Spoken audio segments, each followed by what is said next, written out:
Back to our top story. Authorities are still investigating the tragic deaths of 21 youngsters at the Enyobeni Tavern in the Eastern Cape. A stampede has been ruled out as the cause of death, but a young musician from the area, Mapasa, was performing on this tragic night, and he joins us live now from East London. Brian, good morning to you, and thank you so much for speaking to us, under these very, tragic circumstances. But what can you tell us about what you remember about that night? Hello, Mama. Thank you for having me. So that night, I don't know, I was booked to perform, and we've been promoting the event for a month. So most people in East London knew what's happening at the venue. So I got there a set before, an hour before my set, which was at 12 a.m. And then on arrival, like meters away from the entrance, it was already overcrowded, and bouncers were denying people access at this time when we arrived. To get inside the venue because it was already full and overcrowded. So I think 20 minutes after I performed, I decided to leave because I was just coming to perform and leave. And by the entrance section, I don't know if you could see the video of Enyobeni at YouTube. There's stairs going down to the entrance. So at that small area, it was packed, and a lot of people were trying to get out at the same time. And people just started coming down, running, and from other sections. Coming out running. Apparently there was a spray gun used, so they needed to get out and get some aid.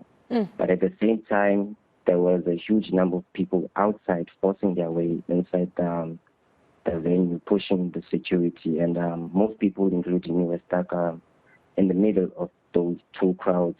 So it was almost like a stampede, but we were just stuck and pressed on each other. So I think maybe after 15 or 20 minutes of the security trying to control the situation, someone just closed the door. I don't know whether maybe they wanted to control the people outside or what, but that made it hard for everyone inside now at that section by the door to breathe, because there's no windows and only air, oxygen coming in was from the door. So when they closed that, a lot of people next to me started collapsing. Some of them fell down, and people kept stepping on them. So it was difficult for them to breathe. And I think maybe and music was still playing at this time at the top. No one was stopping music to come and attend to this. So I think maybe 45 minutes after, and the pushing didn't stop, so some people started just peeing themselves and collapsing, and we were all getting dizzy. And while we're still there, I don't know who, but there was just someone who just kept spraying pepper spray or tear gas or something. Brian, do you know why they were spraying whatever they were spraying? You said it could be pepper spray. You were not sure if it was a tear gas, whatever they were spraying. Do you know why they were spraying it? And do you know who that person could have been? Have you heard or seen anything?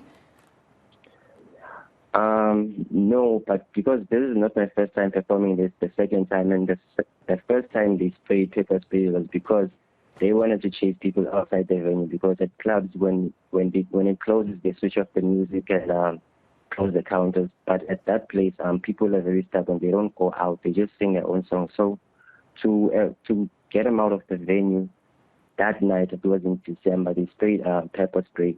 So when everyone smelled the pepper spray, they just left the venue. So I don't know whether they were trying to do the same thing this time or not. But now they did it this time, and some of us couldn't move at the door to actually get out. We were stuck. So how did you get yourself out of the venue? How did you save yourself and, also manage to get yourself out of what you tell me was a stampede, people trying to get out, some to get air, saving their lives? I can imagine in that chaos, everyone running in different directions. How did you manage to also get out? I got dragged out. I think I was about to collapse because I was also losing my breath. But from what I heard, when they opened the door, there's someone who broke a window on the other side of the room. So a lot of people behind me started leaving and going out of that room. And when some people got out of that window, they came and opened the door and started helping security drag people. So I was one of those people who were dragged in time. I managed to hang in longer. So they opened the door and they dragged us out. Yeah. I mean, I'm sure you don't understand, the motive behind why someone would spray something clearly so dangerous and toxic and then close the door. But, do you know who closed that door? Did you see anyone at least trying to open? Were those inside trying to, open this door? Was it locked? Was there no other place to escape? As you mentioned, someone trying to break windows. Just paint me a picture of what happened there, especially after that door was closed, if you know. I'm sure the door was closed by the security. You think the door was closed by security? Yeah, they're the ones closing the security, but I don't know their reason of closing the door, whether it was because they couldn't handle the situation from both crowds, so they just wanted to attend to the crowd outside first before they let us out, and there was no other place to exit.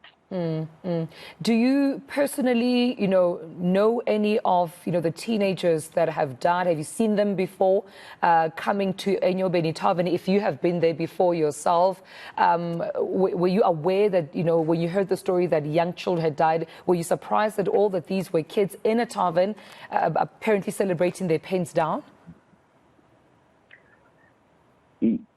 I don't have any personal friends. I just know them from social media. Some of them who died, not like I didn't have any personal relationships with them. And I was shocked in the morning when I heard that, because I heard this around this time, because when I left the venue, it didn't register to me that these people are actually dead, because I was dragged on top of them, but I didn't know that they are dead. I just thought maybe they fainted or collapsed, they're going to wake up. So in the morning when my friend's mother woke us up, they told us that 22 people died. I just want to take it back to when you were booked, Brian, for this event. Were you told that this was a pens down event that you were booked to perform at a tavern?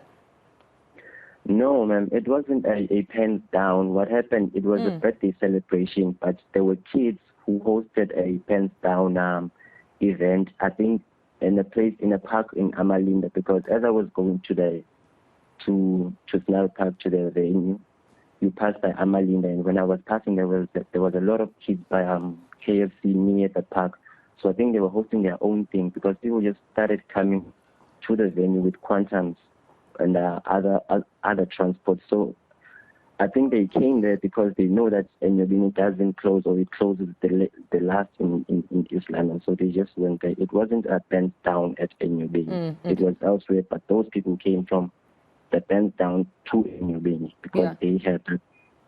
All right, so Enyobeni Tavern didn't intentionally plan a pens down for school kids. What you're telling me is that the school kids had their own thing, and then they decided to move the party to Enyobeni because they know that it closes late.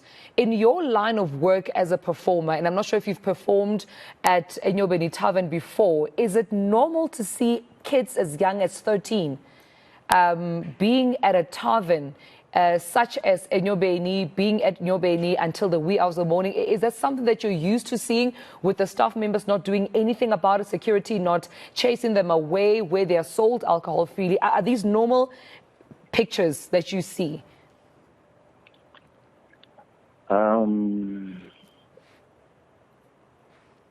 I've performed before there, but I'm not sure about the age 13, but maybe 15, because sometimes these girls, they put but I think it's a normal thing, because when I was checking their page, because I don't usually go there, I just perform twice. When I was checking their page, there's pictures posted of girls. You can see that these girls are young, so I think it's a normal thing.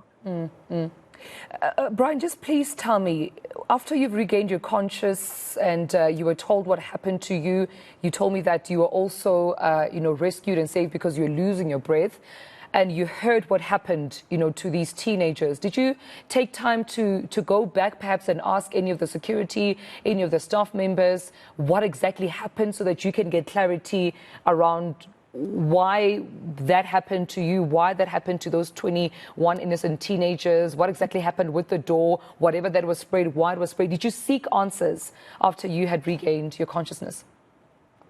Yes, I do. But the only people there, the staff members who know what happened, I think, is the security, because the people who booked us, the DJ and the manager, I left them at the VIP on top, so they don't know what happened. They only came there after an hour when people were telling them that it was serious, because apparently there were bodies that had to be dragged to the VIP for them to see that people are really dying. They need to come down. Mm-hmm. So you never really got a chance to speak to anyone that works at the tavern to ask them what exactly happened, besides the witnesses, the eyewitnesses, other eyewitnesses who told you what they saw, what happened to you and others. You never spoke to those who are responsible for the establishment about what exactly happened? And no, because they were also asking me, one of them was asking what happened, because they heard that I was also there in the middle of it. And I saw the, I don't know which SABC News interviewed the manager, so I've just been reading those things and saying that these people, they're saying they don't know anything of what happened. And I was just showing them that I have these bite marks. All right. Well, of course, Brian, we appreciate you speaking to us this morning, of course, under these very tragic circumstances. I can imagine not being easy for you, but we appreciate you telling us what you know. Eastern Cape musician Brian Mapasa, telling us what exactly happened on that fateful evening where he was booked to perform as an artist. He too says lost consciousness. He was rescued. In the beginning, he thought those who had fallen to the ground had just fainted and they would regain their consciousness, but later was told that those were actually dead bodies. We know the age group ranging from 13 all the way to 17, and those were young kids who had been to a Pains Down event, it seems, of their own arrangement, but then had moved to Enyobeni Tavern, according to Brian, to continue their festivities there because of the time that they say they know of, to be the closing time at Enyobeni. But we appreciate, of course, Brian speaking to us.